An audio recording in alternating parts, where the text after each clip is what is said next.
জুলাই গণঅভ্যুত্থান এবং ক্ষমতাচ্যুত আওয়ামী লীগ সরকারের গত ১.৫ দশকের শাসনামলে সংঘটিত মানবতা বিরোধী অপরাধের ৪টি মামলা তদন্ত প্রতিবেদন দাখিলের সময় বাড়ানো হয়েছে।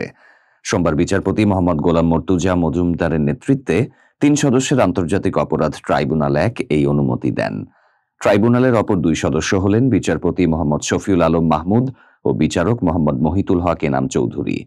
২০১৬ সালে ঢাকার কল্যাণপুরে জাহাজ বাড়িতে জঙ্গি নাম দিয়ে ইসলামিক ভাবধারার ৯ তরুণকে হত্যা মামলায় তদন্ত প্রতিবেদন দাখিলের নতুন তারিখ আগামী ১৪ সেপ্টেম্বর নির্ধারণ করেছে ট্রাইব্যুনাল। পাশাপাশি হত্যার পর তাঁদের বিরুদ্ধে সন্ত্রাস বিরোধী ট্রাইব্যুনালে হওয়া মামলার নথিপত্র আন্তর্জাতিক অপরাধ ট্রাইব্যুনালে তদন্ত সংস্থাকে দেয়ার আদেশও দেয়া হয়েছে। সোমবার শুনানি শেষে ট্রাইব্যুনাল প্রাঙ্গণে চিফ প্রসিকিউটর মোহাম্মদ তাজুল ইসলাম বলেন, জাহাজবাড়ি মামলা তদন্ত করতে গিয়ে দেখা যায় যাঁদের হত্যা করা হয়েছে তাদের বিরুদ্ধে মামলাও হয়েছিল। এই মামলা তদন্তের স্বার্থে সে সময় যে মামলা হয়েছে তার নথি দরকার। পুলিশের সাবেক মহাপরিদর্শক এ.কে.এম. শহীদুল হক, ডিএমপির সাবেক কমিশনার আসাদুজ্জামান মিয়া এবং ডিএমপি মিরপুর বিভাগের সাবেক উপকমিশনার মোহাম্মদ জসিমউদ্দিন মোল্লা এই মামলার আসামি। তারা এখন কারাগারে। সোমবার তাদের ট্রাইব্যুনালে হাজির করা হয়েছিল। এছাড়া গণঅভ্যুত্থানের সময় নারায়ণগঞ্জে সংঘটিত মানবতা বিরোধী অপরাধের মামলায় তদন্ত প্রতিবেদন দাখিলের সময় ৩ মাস বাড়ানো হয়েছে।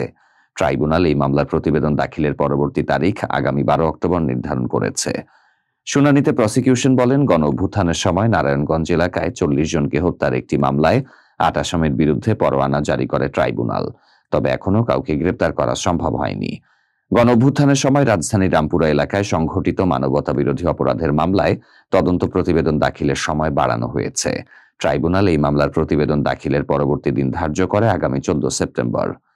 গণঅভ্যুত্থানের সময় সাভারে পুলিশের একটি সাঁজোয়া যান থেকে টেনে নিচে ফেলে দেয়া শহীদ শাইখ আসহাবুল ইয়ামিন হত্যাকাণ্ডের মামলার তদন্ত প্রতিবেদন দাখিলের দিন আগামী ১২ আগস্ট নির্ধারণ করেছে ট্রাইব্যুনাল।